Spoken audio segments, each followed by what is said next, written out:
عن عوف بن مالك رضي الله تعالى عنه أنه قال আউফ ইবনে মালিক রাদিয়াল্লাহু তাআলা আনহু থেকে বর্ণিত তিনি বলেন আমি একদা রাসূলুল্লাহ সাল্লাল্লাহু আলাইহি ওয়াসাল্লামের নিকটে আসলাম।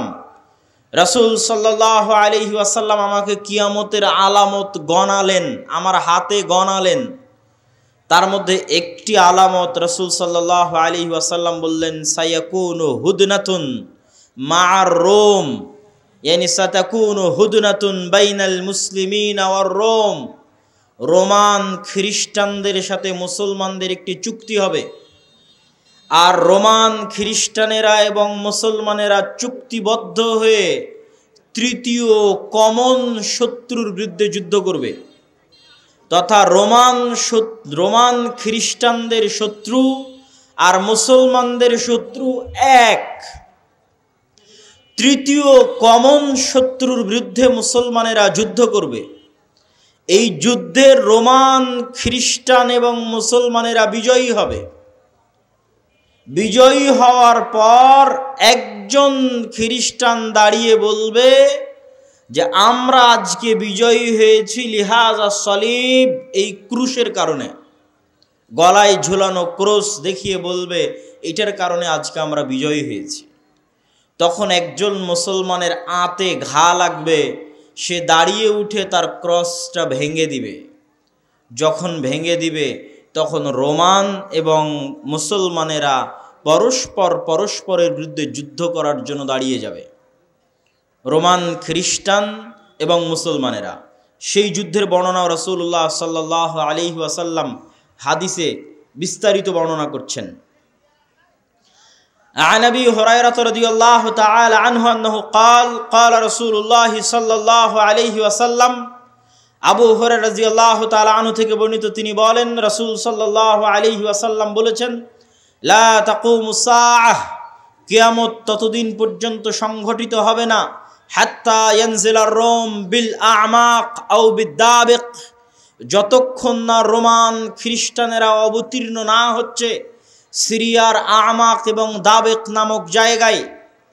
বর্তমান সিরিয়ার হালব নগরী থেকে অনতি দূরে তুরস্ক এবং সিরিয়ার সীমান্তবর্তী অঞ্চলে, বর্তমান তুরস্কের সীমানা এবং বর্তমান সিরিয়ার সীমানা, এই সীমান্তবর্তী অঞ্চলের জায়গার নাম হচ্ছে আমাক এবং দাবেক, এখনো ওই নামেই আছে।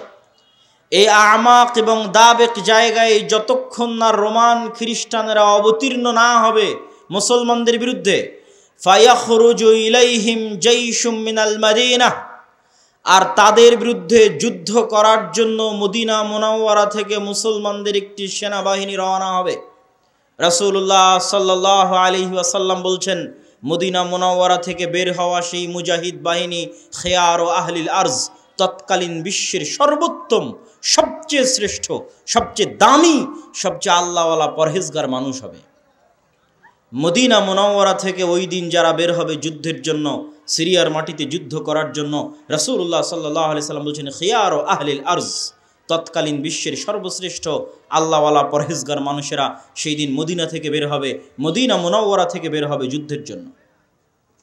যুদ্ধের কথা বর্ণনা করতে গিয়ে রাসূলুল্লাহ সাল্লাল্লাহু আলাইহি ওয়াসাল্লাম বলেন ফায়ুকাতিলুহুম ফায়ানহাজিমু সুলুসুন লা ইয়াতুবুল্লাহ তাওবাতাহুম আবাদা, ওই দিন মুসলমানেরা তিন ভাগে বিভক্ত হয়ে যাবে। এক ভাগ যুদ্ধের মাঠ ছেড়ে পালিয়ে যাবে, আল্লাহ কোনোদিন এদের তওবা কবুল করবেন না। একদল মুসলমান যুদ্ধের মাঠ ছেড়ে পালিয়ে যাবে, আল্লাহর নবী বলছেন সাল্লাল্লাহু আলাইহি ওয়াসাল্লাম লা ইয়াতুব, আল্লাহ কোনোদিন তাদের তওবা কবুল করবেন না, আবাদা, কোনোদিন আল্লাহ সুবহানাহু ওয়া তাআলা তাদের তওবা কবুল করবেন না। ওয়া ইউকতালু সুলুসুহুম, তিন ভাগের এক ভাগ ওই যুদ্ধে মারা যাবে। রাসূলুল্লাহ সাল্লাল্লাহু আলাইহি ওয়াসাল্লাম বলছেন আফজালুশ শুহাদা ইনদাল্লাহ, আল্লাহর নিকটে সর্বশ্রেষ্ঠ শহীদ বলে গণ্য হবে ওই যুদ্ধে যারা যুদ্ধ করে শাহাদত অর্জন করবে, শহীদ হয়ে যাবে তিন ভাগের এক ভাগ মুসলমান, তারা আল্লাহর দরবারে সর্বশ্রেষ্ঠ শহীদ হিসেবে বিবেচিত হবে। রাসূলুল্লাহ সাল্লাল্লাহু আলাইহি ওয়াসাল্লাম বললেন ওয়াইফতাতিহুস সুলুস, আর তিন ভাগের এক ভাগ বিজয় লাভ করবে রোমানদের উপরে। তিন ভাগের এক ভাগ বিজয় লাভ করবে রোমানদের উপরে।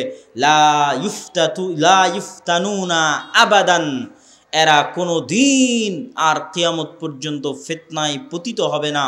এবং এদের হাত দিয়ে ইফতাতিহুনা কুস্তুনতুনিয়া, কুস্তুনতুনিয়া বিজয় হবে। কুস্তুনতুনিয়া কি? আগের হাদিসেও দেখেছেন আল্লাহর নবী বলেছে বাইতুল মকদেসের আবাদ হওয়া, মদিনার ধ্বংস হওয়া, মদিনার ধ্বংস হওয়া, মহাযুদ্ধের শুরু হওয়া, মহাযুদ্ধের শুরু হওয়া, কুস্তুনতুনিয়া বিজয় হওয়া, কুস্তুনতুনিয়া বিজয় হওয়া, দাজ্জালের বের হওয়া। কুস্তুনতুনিয়া হচ্ছে আজকের তুরস্কের ইস্তাম্বুল। আজকের তুরস্কের ইস্তাম্বুলকে আরবিতে বলা হয় কুস্তুনতুনিয়া, ইংরেজিতে বলা হয় কনস্টান্টিনিপল। কনস্টান্টিনিপল এবং বর্তমান নাম হচ্ছে ইস্তাম্বুল। তুরস্কের রাজধানী, যদিও আগে রাজধানী ছিল, এখন অফিসিয়াল রাজধানী নয়, অফিসিয়াল রাজধানী আঙ্কারা, কিন্তু তারপরও রাজধানীর মতো মান মর্যাদা যেই শহরের, সেটাই হচ্ছে ইস্তাম্বুল, কুস্তুনতুনিয়া, কনস্টান্টিনিপল। রাসূল সাল্লাল্লাহু আলাইহি ওয়াসাল্লাম বলছেন ফায়াফতাতিহুনা কুস্তুনতুনিয়া, ওই যে একদল বিজয়ী হবে রোমানদের উপর, তাদের হাতে আল্লাহ কুস্তুনতুনিয়া, কনস্টান্টিনিপল বিজয় দান করবেন। ফাবাইনামা হুম ইয়ানকাসিমুনাল গানাইম, যখন এই সমস্ত বিজয়ী মুজাহিদরা গনিমতের মাল বন্টন করবে এবং তাদের তরবারি ঝুলানো থাকবে গাছের সাথে, তখন একজন চিৎকার করে বলবে সাহা ফীহিমুশ শাইতান ইন্নাল মাসীহা ক্বাদ খালাফাকুম ফি আহলিকুম, মাসীহুদ দাজ্জাল বের হয়ে গেছে আর তোমাদের বাড়িতে বাড়িতে মাসীহুদ দাজ্জাল প্রবেশ করতেছে। হাদিসের আরও একটা অংশ ব্যাখ্যা করতে বাকি, রোম কারা? যে রোমানদের সাথে মুসলমানদের চুক্তি হবে এবং চুক্তির পরে সেই চুক্তি পুনরায় ভঙ্গ হয়ে মুসলমান এবং রোমানরা পরস্পর যুদ্ধ করবে, সেই যুদ্ধ, এই যুদ্ধ, সেই রোম কারা? এ বিষয়ে মুহাদ্দিসিনে কেরাম এবং মুফাসসিরিনে কেরামের মধ্যে মতভেদ হওয়ার সবচেয়ে বড় কারণ হচ্ছে আল্লাহর নবীর যুগে রোম বলতে যাদেরকে বোঝানো হতো তাদের রাজধানী ছিল কনস্টান্টিনিপল। আল্লাহর নবীর যুগে, মানে যেই সময়ে আল্লাহর নবী এই হাদিস বলতেছেন, ওই সময়ে রোম বলে যাদের বোঝানো হতো তাদের রাজধানী তুরস্কের ইস্তাম্বুল, কনস্টান্টিনিপল। এবং মুসলমানেরা এটা কোনোদিনই বিজয় করতে পারেনি। মুসলমানেরা এটা বিজয় করেছে অনেক পরে, আজ থেকে 500 অথবা 600 বছর আগে। উসমানীয় খেলাফত আমলে মুসলমানেরা বিজয় করেছে, না উমাইয়া খেলাফত আমলে, না আব্বাসী খেলাফত আমলে কোনোদিন বিজয় হয়নি। ক্রুসেডের যুদ্ধ হয়েছে, তখনও মুসলমানরা ইস্তাম্বুল বিজয় করতে পারেনি। মঙ্গোলীয়রা মুসলমানদের বাগদাদে হত্যা করেছে, তখন মুসলমানরা ইস্তাম্বুল বিজয় করতে পারেনি। তারও পরে মুসলমানরা ইস্তাম্বুল বিজয় করেছে 1400 খ্রিস্টাব্দের দিকে, মুহাম্মদ আল ফাতেহ। তো এই জন্য রাসূল সাল্লাল্লাহু আলাইহি ওয়াসাল্লাম যখন রোম শব্দ বলতেছেন হাদিসে মদিনায়, তখন রোম মানে বর্তমান তুরস্কের কনস্টান্টিনিপল, ইস্তাম্বুল। আর তৎকালীন এই রোমে যারা বসবাস করত তারা হচ্ছে অর্থোডক্স খ্রিস্টান। আর আজকে ইতালির যারা রোম, ইতালির রাজধানী রোম, ইউরোপের যারা খ্রিস্টান, আমেরিকার যারা খ্রিস্টান, তারা হচ্ছে ক্যাথলিক খ্রিস্টান। এবং তাদের মধ্যে বিশ্বাসগত এবং আকীদাগত পার্থক্য আছে অনেক বিষয়ে, পদ এবং পদবীগত পার্থক্য আছে, কৃষ্টি কালচার, সামাজিক আচার ব্যবহারগত পার্থক্য আছে। তাহলে রোম বলতে আমরা যদি তৎকালীন রোম ধরি, তথা অর্থোডক্স খ্রিস্টানদের হাতে যখন কনস্টান্টিনিপল ছিল, সেই অর্থোডক্স খ্রিস্টানেরা এখন বসবাস করে রাশিয়ায়। রাশিয়া এবং ইউক্রেনের যুদ্ধের অন্যতম একটা কারণ হচ্ছে ইউক্রেনে ইউরোপিয়ান এবং আমেরিকানেরা ক্যাথলিক খ্রিস্টানের চর্চা বাড়াচ্ছিল, যেটা রাশিয়া কখনোই চায় না যে তার আশেপাশের কোনো দেশে ক্যাথলিক খ্রিস্টানের চর্চা বাড়ুক, কেননা তারা মানে অর্থোডক্স খ্রিস্টান। এবং আমার এর উপর বিস্তারিত ভিডিও আছে ইতিসাম টিভিতে রাশিয়া এবং ইউক্রেনের উপর, যেখানে এই পয়েন্টে আরও বিস্তারিত ইন ডিটেইলস আলোচনা করা আছে। তাহলে আল্লাহর নবীর যুগের রোম যদি ধর্মীয় দৃষ্টিকোণ থেকে তাদের পরিচয় দেখি, যে আল্লাহর নবী যেই সময়ে হাদিস বলছেন ওই সময়ে রোম বলতে কাদের বোঝা হতো, তাহলে কনস্টান্টিনিপলে যে অর্থোডক্স খ্রিস্টানেরা ছিল তাদেরকে বোঝানো হতো। তারা আজ কোথায় আছে? তারা আজ রাশিয়াতে আছে। এবং রাশিয়া যে যুদ্ধগুলো লড়ে সেই যুদ্ধগুলোর পিছনে অনেক ধর্মীয় কারণ আছে, যেটাও আমি আমার ওই ভিডিওতে স্পষ্ট আকারে ডকুমেন্টারি আকারে দেখিয়েছি যে এই যুদ্ধগুলো শুধু বাহ্যিক কোনো কারণে লড়াই করা হয় না, বরং ধর্মীয় কারণে লড়াই করা হয়। যেমন আজকে ইসরায়েল এবং ফিলিস্তিনের যুদ্ধে ইসরায়েল যে যুদ্ধ করতেছে এটা শুধু বাহ্যিক কোনো কারণ নয়, বরং এর পিছনে ধর্মীয় কারণ আছে, সেটাও বলবো বক্তব্যের শেষের দিকে ইনশাল্লাহ। আর যদি বলি যে না তারা নয়, তাহলে ইতালির রাজধানী যে রোম, ইতালির রাজধানী রোম মানে আজকের ইউরোপ, আজকের আমেরিকা, যারা আমাদের বিরুদ্ধে ক্রুসেডের যুদ্ধ করার জন্য এসেছিল, কয়েক শতাব্দী আগে বাইতুল মুকাদ্দাস খ্রিস্টানরা দখল করেছিল, সুলতান সালাহুদ্দিন আইয়ুবী বিজয় করেছিলেন, সেই ক্রুসেডাররা, তাদের সাথে মুসলমানদের চুক্তি হবে, তৃতীয় কোনো পক্ষের বিরুদ্ধে মুসলমানেরা তাদেরকে সাথে করে নিয়ে যুদ্ধ করবে, সেই যুদ্ধে রোমানরা আর মুসলমানেরা বিজয়ী হবে।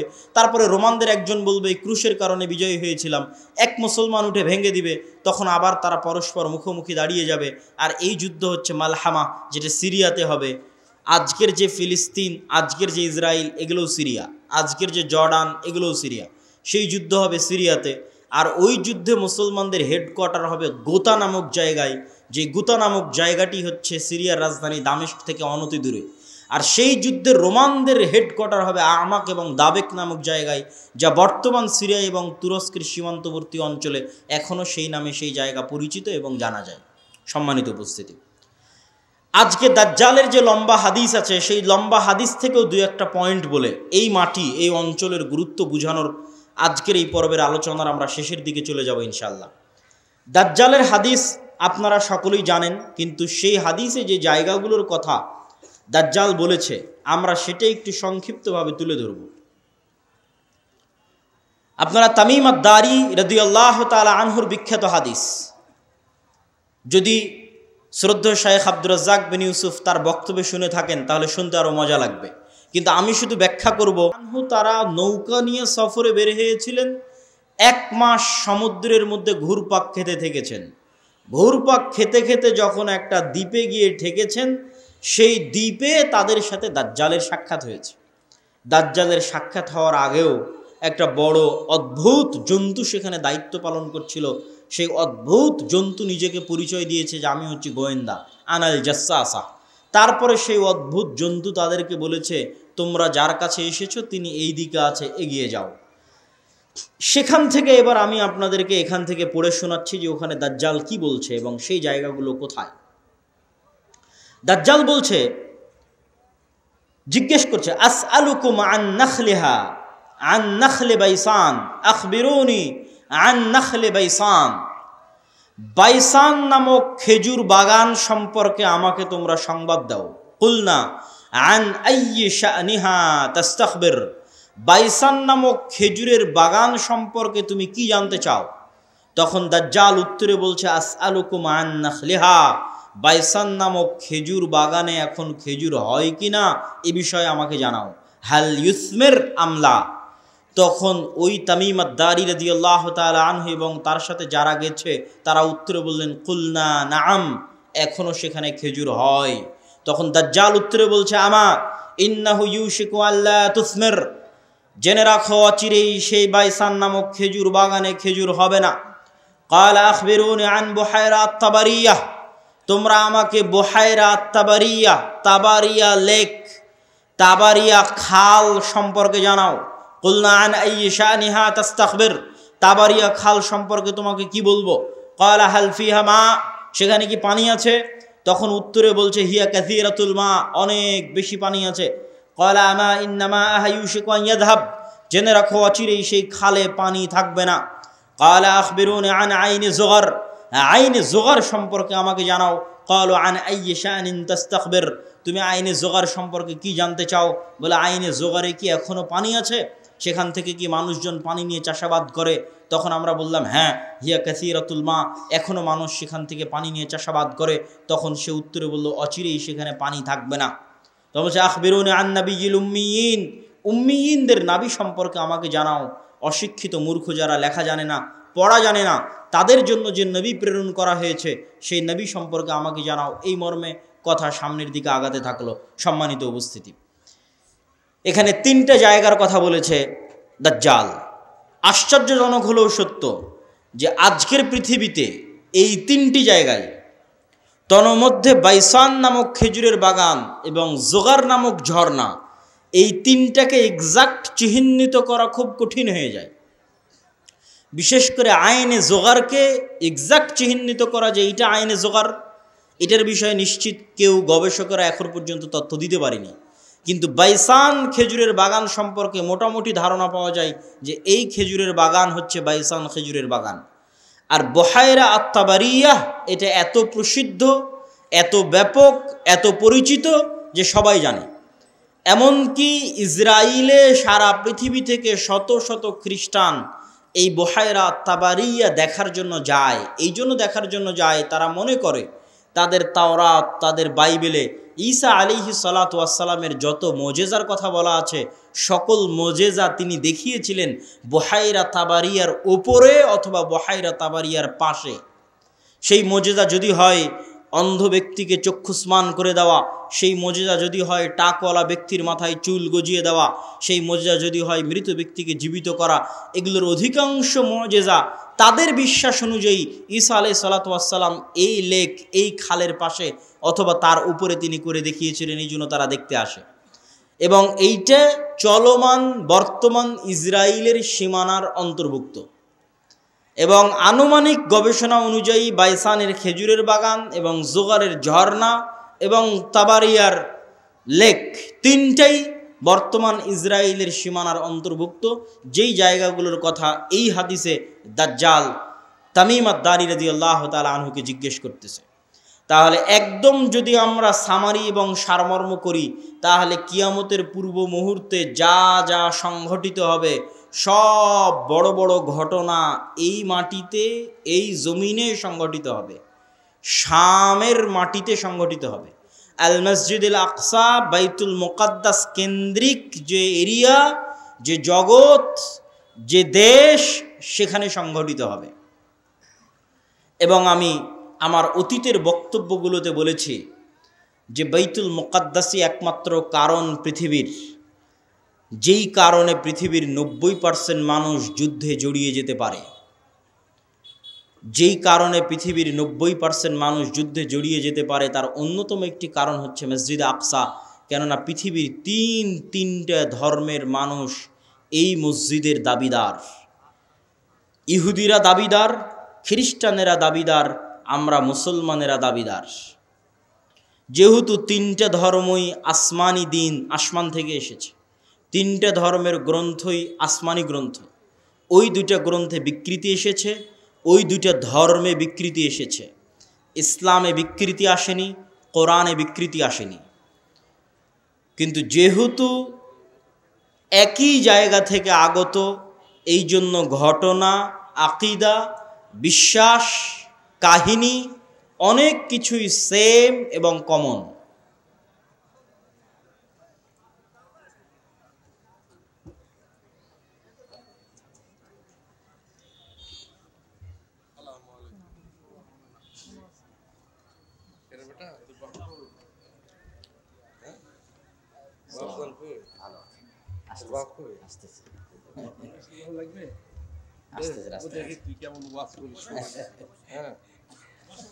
তো সম্মানিত উপস্থিতি, আমরা যে বিষয়ে আলোচনা করছিলাম যে বর্তমান মসজিদে আকসা এবং বর্তমান বাইতুল মুকাদ্দাস পৃথিবীর তিনটা ধর্মের নিকটে পবিত্র স্থান। আর এই পবিত্র স্থান হওয়ার কারণ হচ্ছে এই 3টা ধর্মই আব্রাহামিক রিলিজিয়ান, সেমেটিক রিলিজিয়ান। এই 3টা ধর্মই মিল্লাতে ইব্রাহিমের দাবিদার, তথা ইব্রাহিম আলাইহিস সালাতু ওয়াস সালামের হিস্ট্রি, ইতিহাসের সাথে কানেক্টেড। আর সেমেটিক রিলিজিয়ান মানে নূহ আলাইহিস সালাতু ওয়াস সালামের 3 সন্তান তার সাথে নৌকায় উঠেছিলেন। একজনের নাম ইয়াফেস, একজনের নাম হাম, আর একজনের নাম সাম। ইয়াফেসের বংশধরেরা হচ্ছে সাদা চামড়া, ইউরোপ, আমেরিকা, রাশিয়া। সামের বংশধরেরা হচ্ছে সেমেটিক তথা মেটে, শ্যামা, হালকা সাদা, হালকা শ্যামা, হালকা মেটে। India, Pakistan, Bangladesh, Saudi, Kuwait, Qatar, Bahrain, এরা হচ্ছে সামের বংশধর। হাম হচ্ছে আফ্রিকান, টোটাল আফ্রিকান এরিয়া হচ্ছে নূহ আলাইহিস সালামের সন্তান হামের বংশধর। তো পৃথিবীতে আল্লাহ যত নবী পাঠিয়েছেন সকল নবী সামের বংশে পাঠিয়েছেন। সামের বংশে ইব্রাহিম আলাইহিস সালাতু ওয়াস সালাম। এই জন্য একটা মজার জিনিস, যারা অনলাইনে আমাদের দেখছেন তারা মনে রাখতে পারেন যে কালার ডিসক্রিমিনেশনের শিকার যারা হন ইউরোপ এবং আমেরিকায়, গায়ের রঙের কারণে ডিসক্রিমিনেশনের শিকার হওয়া, বৈষম্যের শিকার হওয়া, কেননা তাদের মধ্যে একটা আভিজাত্য বোধ কাজ করে যে আমি হচ্ছি সাদা চামড়ার, আর এশিয়া থেকে যারা এসেছে তারা সাদা চামড়ার নয়। আপনি দীর্ঘদিন থাকলে এই জিনিসটা ভিতর থেকে অনুভব করতে পারবেন, এই বৈষম্য। তো এইটা আপনারা মজার জিনিস জেনে রাখতে পারেন যে ইউরোপ আমেরিকা তারা যতই সাদা চামড়ার হোক, তারা যেই নবীকে সম্মান করে শ্রদ্ধা করে সেই নবী সাদা চামড়ার ছিলেন না। মানে ঈসা আলাইহিস সালাতু ওয়াস সালাম, ঈসা আলাইহিস সালাতু ওয়াস সালামের গায়ের রং আর আমার নবী মুহাম্মদ সাল্লাল্লাহু আলাইহি ওয়াসাল্লামের গায়ের রং এক, মানে শ্যামা মেটে, সাদা চামড়ার সাদা নয়। তথা গোটা ইউরোপ এবং আমেরিকার মানুষ যেই নবীর অনুসারী, যেই নবীর মূর্তি তাদের গির্জায় বানিয়ে রেখেছে, যেই নবীর মা মারিয়াম আলাইহা সালাতু ওয়াস সালামের মূর্তি তাদের গির্জায় বানিয়ে রেখেছে, তারা কেউই সাদা চামড়ার ছিলেন না। এই জন্য বলেছি সেমেটিক রিলিজিয়ান। তথা আল্লাহ সুবহানাহু ওয়া তাআলা সামের বংশে সকল নবী দিয়েছে, ইব্রাহিমের বংশে পরবর্তী সকল নবী পাঠিয়েছে। পৃথিবীর তিনটে ধর্ম ইব্রাহিম আলাইহিস সালাতু ওয়াস সালামের মিল্লাতের দাবিদার। এর কিছু কমন উদাহরণ আপনাকে দিই। ইব্রাহিম আলাইহিস সালাতু ওয়াস সালামকে আমরা বলি ইব্রাহিম, তারা বলে আব্রাহাম। ইব্রাহিম আলাইহিস সালাতু ওয়াস সালামের ছেলে ইসহাককে আমরা বলি ইসহাক, তারা বলে আইজ্যাক, আইজ্যাক নিউটন। যিনি আইজ্যাক তিনি ইসহাক। ইসহাক আলাইহিস সালাতু ওয়াস সালামের ছেলেকে আমরা বলি ইয়াকুব আলাইহিস সালাতু ওয়াস সালাম, তারা বলে জ্যাকব। যিনি জ্যাকব তিনি ইয়াকুব। ইয়াকুব আলাইহিস সালাতু ওয়াস সালামের ছেলে ইউসুফ আলাইহিস সালাতু ওয়াস সালামকে আমরা বলি ইউসুফ, তারা বলে জোসেফ। সেন্ট জোসেফ স্কুল মানে Hazrat Yusuf school, there is no difference, কোনো পার্থক্য নাই। যদি আপনি বলেন সেন্ট জোসেফ স্কুল, তাহলে ওরা আপনি যে ইউসুফকে জানেন তাকে উদ্দেশ্য করছে, যে হজরত ইউসুফ আলাইহিস সালাতু ওয়াস সালাম স্কুল। এভাবে আমরা যাকে বলছি দাউদ আলাইহিস সালাতু ওয়াস সালাম, তারা তাকে বলছে ডেভিড। জাস্ট নামের উচ্চারণের পার্থক্য, কিন্তু ঘটনার মধ্যে মিল আছে। আমরা বলছি নূহ, তারা বলছে নোয়াহ। ঘটনার বর্ণনা ধারা বিবরণীতে কিছুটা পার্থক্য আছে, কিন্তু মূল ঘটনাগুলো একই। তথা আদম এবং হাওয়ার যে ঘটনা কোরআনে বর্ণনা করা আছে, কাছাকাছি ঘটনা,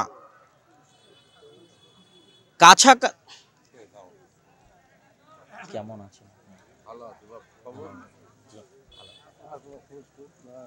অনেকদিন দেখা সাক্ষাৎ, বাইরে গেছিলাম তো ইংল্যান্ডে, ওখান থেকে মাস্টার্স করে আসলাম।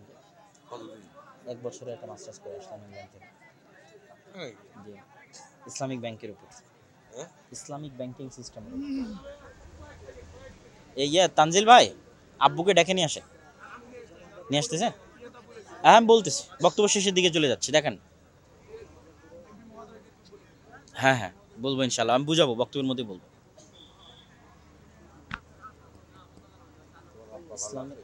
ইসলামিক ব্যাংকিং এবং ইসলামিক ফাইন্যান্সের উপর মাস্টার্স করা।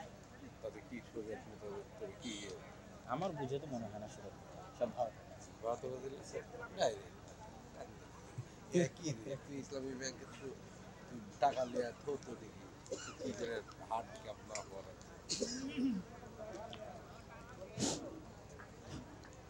সম্মানিত উপস্থিতি, তো আমরা আলোচনা করছিলাম ইহুদি, খ্রিস্টান এবং ইসলাম, এই তিনটা ধর্ম আব্রাহামিক রিলিজিয়ান। এই জন্য ঘটনার ধারা বিবরণীতে পার্থক্য হলেও মূল ঘটনা একই। তথা তাওরাত এবং ইঞ্জিলে আজও লেখা আছে যে মানুষ বানর থেকে তৈরি হয়নি, মানুষ আদম আলাইহিস সালাম থেকে তৈরি হয়েছে। আমরা বলছি আদম, তারা ওভাবেই বলতেছে। আমরা বলছি হাওয়া, তারা বলছে ইভ। হাওয়া আলাইহিস সালাতু ওয়াস সালামের নামটা চেঞ্জ হয়ে গেছে, ঘটনা একই। আমরা যেমন আমাদের কোরআনে মহাপ্লাবনের ঘটনা আছে নূহ আলাইহিস সালাতু ওয়াস সালামের, কাছাকাছি ওই রকমই মহাপ্লাবনের ঘটনা আজও তাওরাত এবং ইঞ্জিলে আছে। ঘটনার ধারা বিবরণীতে পার্থক্য হতে পারে, কেন ওগুলো বিকৃত হয়ে গেছে। ঠিক তেমনি কুরবানির কথা, ইব্রাহিম আলাইহিস সালাম তার সন্তানকে কুরবানি করছেন, এই কথা তাওরাত জাবুর ইঞ্জিলেও আছে।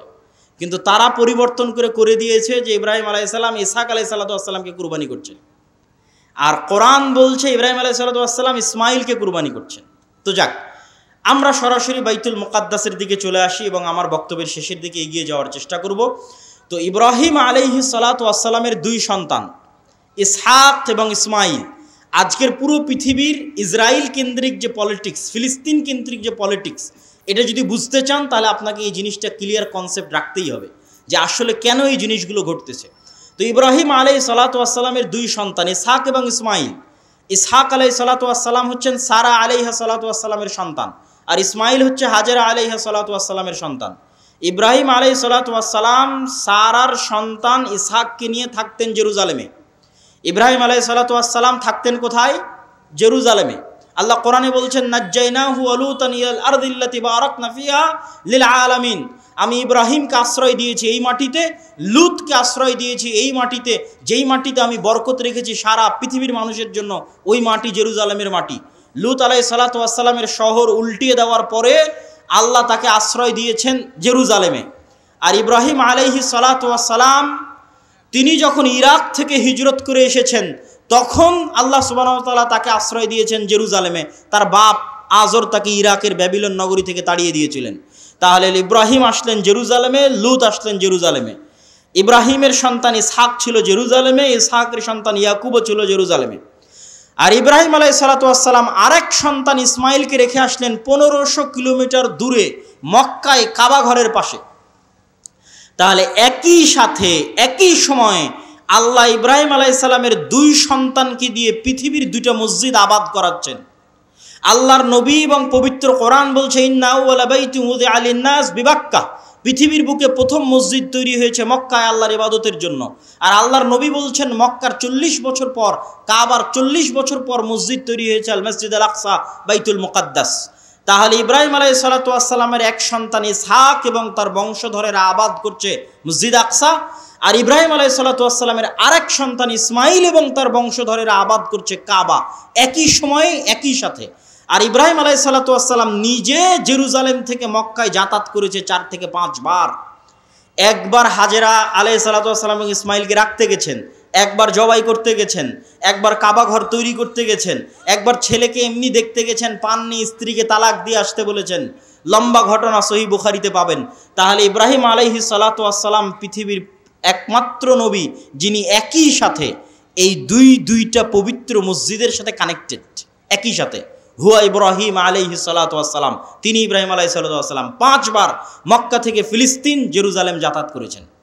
এবার আসেন হিস্ট্রি সামনের দিকে আগাতে থাকলো। ইউসুফ আলাইহিসসালাম কুয়ায় পড়ে মিশরের বাজারে বিক্রি হয়ে গেলেন। আজকে যেমন ফিলিস্তিন আর মিশর পাশাপাশি, গাজায় আপনি ত্রাণ পাঠাতে পারবেন না মিশর ছাড়া, ওই কালেও একই অবস্থা ছিল, ফিলিস্তিন মিশর পাশাপাশি। ফিলিস্তিনের কুয়াতে পড়ে বিক্রি হলেন মিশরে অর্থমন্ত্রী হলেন, বাপ ভাই দাদা সবকে ডেকে পাঠালেন।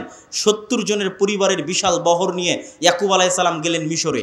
এই প্রথম ইসহাকের বংশধরেরা ফিলিস্তিন ছেড়ে মিশর চলে গেল। মিশরে ইউসুফ আলাইহিসসালামের রাজত্ব এবং তার পরবর্তীদের রাজত্ব 1-150 বছর থাকলো। তারপরে যখন বিরোধী পার্টি ক্ষমতায় চলে আসলো, তথা ফেরাউন কিবতীরা যখন ক্ষমতা দখল করে নিল, তো আগের ক্ষমতায় যারা সবচেয়ে বড় জোট ছিল ওদেরকে হত্যা করতে লাগলো। আগের ক্ষমতায় যে বাদশাহ ছিল মিশরের, তার সবচেয়ে বড় জোট ছিল বানু ইসরাইল, ইউসুফ আলাইহিসসালাম, তো এদেরকে হত্যা করো। আর ফেরাউন জানতো যে আমি ক্ষমতা হারালে এদের কাছে ক্ষমতা হারাবো, অতএব এদের শিশুদের হত্যা করো যেন আমার ক্ষমতা দখল করার মতো কেউ না আসে। ওয়াইজ নাজ্জাইনাকুম মিন আলি ফিরআউনা ইয়াসুমুনাকুম সুআল আযাব ইউযাববিহুনা আবনাকুম ওয়া ইস্তাহিয়ুনা নিসাআকুম, আমি তোমাদেরকে ফেরাউনের কবল থেকে বাঁচিয়েছি, যে ফেরাউন তোমাদের ছেলে সন্তানদের জবাই করত। আল্লাহ পবিত্র কোরআনে বলছেন ছেলে সন্তানদের জবাই করত। আজকের ফেরাউন বানু ইসমাইলের ছেলে সন্তানদেরকে গাজায় হত্যা করতেছে। দিন পরিবর্তন হয়েছে, টার্গেট একই। কেননা তারা জানে যে এই ফিলিস্তিন থেকে এমন সন্তান বের হবে যাদের হাতে তাদের পতন অনিবার্য, পতন অবশ্যম্ভাবী। এই জন্য বেরি যেন হতে না পারে, এই জন্য আগে শিশুই হত্যা করে দাও, যেমন ফেরাউন হত্যা করত। সম্মানিত উপস্থিতি, তারপরে ফেরাউনের অত্যাচারে থেকে বানু ইসরাইলকে বাঁচানোর জন্য আল্লাহ মুসা আলাইহিসসালামকে পাঠালেন। মুসা আলাইহিসসালামের লম্বা ঘটনা, তিনি বানু ইসরাইলকে সাথে করে নিয়ে পালিয়ে যাচ্ছেন। ফেরাউনকে আল্লাহ লোহিত সাগরে ডুবিয়ে হত্যা করলেন। হত্যা করার পর মুসা আলাইহিস সালাম ফেরত মিশরে যাননি কেন? এই জন্য মিশরে ফেরত যাননি যে মুসা আলাইহিস সালাম পালিয়ে যাচ্ছিলেন না, মুসা আলাইহিস সালাম ইজ রিটার্নিং ব্যাক, ফেরত যাচ্ছিলেন। কোথায় ফেরত যাচ্ছিলেন? 400 বছর আগে ওনার বাপদাদা ইয়াকুব এবং ইয়াকুবের সন্তান 70 জন এবং ইউসুফ ওই যে জেরুজালেম ছেড়ে মিশরে আসছে, ওই জেরুজালেম বাপদাদার আদিভিটা, সেখানে ফিরে যাচ্ছিলেন। ইতিহাসের সত্য মিথ্যা জানা যায় না, কিন্তু ইতিহাসে লেখা আছে যে ইউসুফ আলাইহিস সালাম মিশরে মারা গেলেও তাকে তিনি ওসিয়ত করে গেছিলেন কবর দেওয়ার জন্য জেরুজালেমে। আর মুসা আলাইহিস সালামের কথা তো সহিহ বুখারীতে রাসূল সাল্লাল্লাহু আলাইহি ওয়াসাল্লাম বর্ণনা করতেছেন, যেটা ধারা বিবরণীতে আমি আসব। তো আপনি যদি আজকের ম্যাপে দেখেন, লোহিত সাগর পার হয়ে ফিলিস্তিনে যাবেন, মিশর থেকে লোহিত সাগর ক্রস করে ফিলিস্তিনে যাবেন, গুগল ম্যাপে দেখবেন ফিলিস্তিনে ঢোকার আগে বিশাল মরুভূমি, সিনাই মরুভূমি। আর ওই ফিলিস্তিনে তখন বসবাস করত তৎকালীন বিশ্বের সবচেয়ে শক্তিশালী গোত্র, তাদের নাম আমালেকা গোত্র। তো ওদের সাথে যুদ্ধ করে জিতে জেরুজালেম জয় করতে হবে, এই জন্য অপেক্ষায় বসে আছেন সিনাই মরুভূমিতে। সিনাই মরুভূমি যেহেতু মরুভূমি, আর লোহিত সাগরের পানি যেহেতু লবণাক্ত, এই জন্য কোনো খাবার নাই, না মরুভূমিতে কোনো ফলমূল হয়, না মরুভূমিতে কোনো পানি আছে। এই জন্য সূরা বাকারায় বানু ইসরাঈলের ঘটনা পড়ে দেখবেন যে আল্লাহ মুসা আলাইহিস সালামকে বললেন, তুমি লাঠি দিয়ে পাথরে আঘাত করো, তোমার সম্প্রদায়ের জন্য ঝর্ণা তৈরি করে দিচ্ছে। তুমি আল্লাহর কাছে দোয়া করো, আর জান্নাত থেকে মান্না এবং সালোয়া পাঠিয়ে দিচ্ছে, জান্নাত থেকে পাখির আকারে এবং গাছে ঝুলন্ত আকারে, বাড়ির উপরে গাছে ঝুলন্ত আকারে জান্নাত থেকে মান্না এবং সালোয়া আসতো, কেননা মরুভূমিতে কোনো খাবার ছিল না। তারপরে মুসা আলাইহিস সালাম তাদের নিয়ে জেরুজালেম বিজয় করতে যাবেন মর্মে যুদ্ধের ঘোষণা দিলেন। এরা ছিল নিমক হারাম কওম। আল্লাহর এত বড় নিয়ামত দেখার পরও এরা বলল, ইযহাব আনতা ওয়া রাব্বুকা ফাকাতিলা, মুসা আপনি আর আপনার আল্লাহ গিয়ে যুদ্ধ করেন, আমরা যুদ্ধ করতে পারবো না। বলেন নাউজুবিল্লাহ। এই জন্য মুসা আলাইহিস সালাম জেরুজালেম বিজয় করতে পারেননি। তখন মুসা আলাইহিস সালাম আল্লাহর কাছে দোয়া করেছিলেন, যেন আমার লাশ, আমার মৃত্যু যেন জেরুজালেমের এত নিকটে হয় যে একটা ঢিল মারলে, যেন জেরুজালেম থেকে বাইতুল মুকাদ্দাস থেকে একটা ঢিল মারলে আমার কবরে এসে পড়ে। মুহাম্মদ সাল্লাল্লাহু আলাইহি ওয়াসাল্লাম বুখারীর হাদিসে বলছেন, আমি যদি আজ ফিলিস্তিনে থাকতাম তোমাদের দেখাতাম যে কোথায় মুসা আলাইহিস সালামের কবর আছে। সম্মানিত উপস্থিতি, তারপরে ধারা বিবরণী আমি সংক্ষিপ্ত আকারে আজকের পর্যন্ত আপনাকে আমি বুঝিয়ে দিচ্ছি। তারপরে ইউশা বিন নুনের মাধ্যমে জেরুজালেম বিজয় হলো। আমার আগের বক্তব্য শুনে দেখবেন আল্লাহ জেরুজালেম বিজয়ের দিন সূর্যকে থামিয়ে দিয়েছিলেন। সূর্যকে থামিয়ে দিয়ে ইউশা বিন নুন জেরুজালেম বিজয় করেছিলেন। তারপরে আস্তে আস্তে আস্তে আস্তে দাউদ এবং সুলাইমান আলাইহিস সালাম আসলেন। দাউদ এবং সুলাইমান আলাইহিস সালাম পৃথিবীর সবচেয়ে বড় রাজত্ব জেরুজালেমে কায়েম করলেন। সুলাইমান আলাইহিস সালাম দ্বিতীয়বার মসজিদ আকসা নির্মাণ করালেন জিনদেরকে দিয়ে। আর পৃথিবীর অত শক্তিশালী, অত বড় রাজত্ব পৃথিবীতে আগে আর কোনোদিন হয়নি, পরেও কোনোদিন হবে না, সেটা কায়েম হলো জেরুজালেমে। তারপরে দাউদ এবং সুলাইমানের পরে আস্তে আস্তে চলে আসলেন ঈসা আলাইহিস সালাম। ঈসা আলাইহিস সালামের মা মারিয়াম কোন মসজিদের খাদেম ছিলেন? মসজিদ আকসার খাদেম ছিলেন। ঈসা আলাইহিস সালাম কোন শহরে জন্ম নিয়েছেন? এই জেরুজালেম, এই নগরীতে জন্ম নিয়েছেন। এই জন্যই তো আপনি খ্রিস্টানদের যদি বলেন তোমাদের গোটা দুনিয়া দিয়ে দিব, ইউরোপ আমেরিকা, জেরুজালেম দিব না, তাহলে হবে না। কেননা এখানে তারা যাকে নবী বলে শ্রদ্ধা করছে তার স্মৃতি এই শহরে আছে। ঈসা আলাইহিস সালামের স্মৃতি এই শহরে আছে। ঈসা আলাইহিস সালামের আম্মা মারিয়াম আলাইহিস সালামের স্মৃতি এই মসজিদে আছে। আর ইহুদিদের স্মৃতি আছে এই যে মুসা, দাউদ, সুলাইমান, তাদের লম্বা স্মৃতি বললাম। ইয়াহইয়া এবং জাকারিয়া আলাইহিস সালাম এই শহরেই ছিলেন। ঈসা আলাইহিস সালাম দিয়ে আল্লাহ বানু ইসরাইলের নবী দেওয়া বন্ধ করে দিলেন। ওই যে ইসহাক আলাইহিস সালাম থেকে শুরু হয়ে গোটা দুনিয়ার হিস্ট্রি আপনাকে 5 মিনিটে বলে দিলাম। ঈসা আলাইহিস সালামে এসে আল্লাহ বানু ইসরাইলের নবী পাঠানো স্টপ। ওই যে এবার 5000 বছর যাবত ইব্রাহিমের আর এক সন্তান, তার সন্তানেরা আবাদ করতেছে মক্কায় কাবা, 1000 বছর যাবত আবাদ করতেছে। আল্লাহ ওটাকে সেভ রেখেছিলেন। পৃথিবী আল্লাহ সুবহানাহু ওয়া তাআলা কিভাবে ফাংশন করবেন এটা তার পূর্ব পরিকল্পিত, পূর্ব প্ল্যান। সেই ফাংশন করার জন্য ইব্রাহিম আলাইহিস সালামের এই সন্তানে মাত্র একজন নবী আল্লাহ সুবহানাহু ওয়া তাআলা পাঠিয়েছেন, তিনি হচ্ছেন আমাদের নবী মুহাম্মদ সাল্লাল্লাহু আলাইহি ওয়াসাল্লাম, যিনি মক্কায় আসলেন। মক্কায় এসে তিনি নবীর দাবি করলেন এবং হেরাক্লিয়াসের দরবারে আবু সুফিয়ানকে জিজ্ঞেস করা হলো যে মুহাম্মদ সাল্লাল্লাহু আলাইহি ওয়াসাল্লামের পূর্বে কি আর কেউ নবী দাবি করেছিল? আবু সুফিয়ান বলল, না, মুহাম্মাদের পূর্বে মক্কায় আর জীবনে কোনোদিন কেউ নবী দাবি করেনি। হেরাক্লিয়াস বলল, যদি বলতে যে তার পূর্বে কেউ নবী দাবি করেছিল তাহলে আমি বলতাম দেখা দেখি নবী দাবি করছে। যেহেতু পূর্বে কেউ নবী দাবি করেনি, অতএব ভাবতে হবে যে মুহাম্মদ সাল্লাল্লাহু আলাইহি ওয়াসাল্লাম কেন নবী দাবি করছেন। তুমি আমাকে বলো, ওই মক্কায় মুহাম্মদ সাল্লাল্লাহু আলাইহি ওয়াসাল্লামের পূর্বে কেউ কি রাজা বাদশাহ ছিল?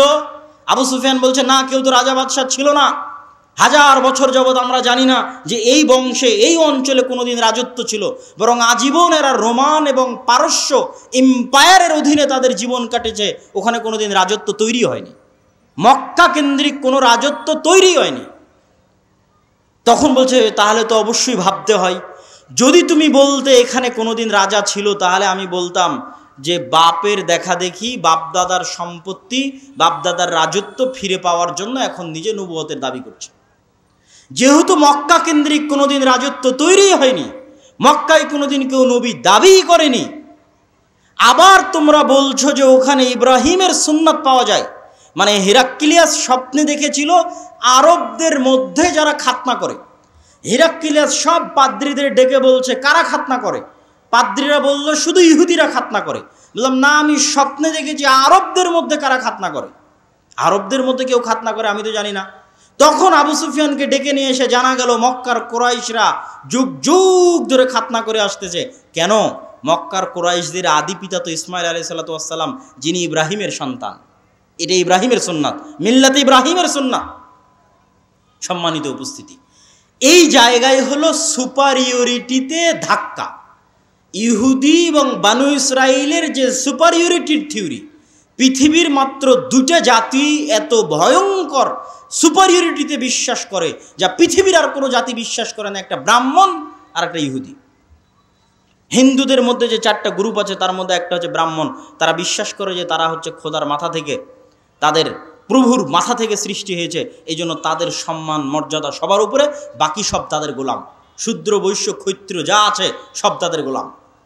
আর এরা বিশ্বাস করে যারা আল্লাহর সন্তান, বলেন নাউজুবিল্লাহ, এরা বিশ্বাস করে এরা আল্লাহর সন্তান, এবং এদের সবচেয়ে বড় গর্ব হচ্ছে যে ইব্রাহিমের সন্তান, ইসহাকের বংশধর। যদিও আজকের আধুনিক বিশ্বে কোনো প্রমাণ নাই যে চলমান ইসরায়েলে যারা বসবাস করছে এরা ইব্রাহিম আলাইহিসসালাতু ওয়াসসালামের ব্লাডলি কানেক্টেড। কি জন্য প্রমাণ নাই? আমার আগের আলোচনা থেকেই দলিল পেয়ে যাবেন। আগের আলোচনায় বলেছি ইব্রাহিম আলাইহিসসালাতু ওয়াসসালাম নূহের সন্তান সামের বংশধর, না নূহের সন্তান হামের বংশধর, না নূহের সন্তান ইয়াফিসের বংশধর? কি বক্তব্য শুনলেন? কার বংশধর? সামের বংশধর। আর সেমিটিকদের গায়ের কালার কীরকম হয়? সেমিটিকদের গায়ের কালার হচ্ছে মেটে, শ্যামা, সাদা চামড়া তো ইয়াফেস। তাহলে ইউরোপ এবং আমেরিকার গায়ের চামড়া, গায়ের কালার নিয়ে এসে ফিলিস্তিনে বসে দাবি করবা যে তুমি ইসহাক আলাইহিসসালাতু ওয়াসসালামের বংশধর, ইয়াকুব আলাইহিসসালাতু ওয়াসসালামের বংশধর, দিস ইজ ইম্পসিবল। এটা হতেই পারে না, অসম্ভব। অন্তত গায়ের চামড়ায় তো মিলতে হবে, গায়ের রঙে তো মিলতে হবে। এই জন্য কোনো ঐতিহাসিক ডকুমেন্ট নাই যে তারা তার সন্তান, কিন্তু দাবি করে। তো ওই দাবির ভিত্তিতে আমরা আলোচনা করতেছি যে তাদের যে সুপারিয়রিটি থিওরি, যে আমরা আল্লাহর সন্তান এবং আমরা ইব্রাহিম আলাইহিসসালাতু ওয়াসসালামের অমুক সন্তানের পরবর্তী বংশধর, এই জন্য আমাদের জন্য দয়া, আমাদের জন্য রহমত, আর বাকি পৃথিবীর সব গোলাম। সবকে যদি আমরা মেরে হত্যা করি তবুও কোনো পাপ হবে না। ভাই, এটা বিশ্বাস করে, আল্লাহর কসম করে বলছে এটা বিশ্বাস করে, না হলে এত নিষ্ঠুর হওয়া মানুষের জন্য সম্ভব নয়। আপনি যখন বিশ্বাস করবেন যে এই সমস্ত মানুষকে হত্যা করলে আমার গুনাহ হবে না, তখনই আপনি এত নিষ্ঠুর হতে পারবেন। যে গত 10 দিনে আপনি 9-10,000 মানুষকে হত্যা করছেন, কিন্তু আপনার অন্তর কাঁপে না। কেন কাঁপে না? আপনি তো বিশ্বাসই করেন না যে গুনাহ হবে।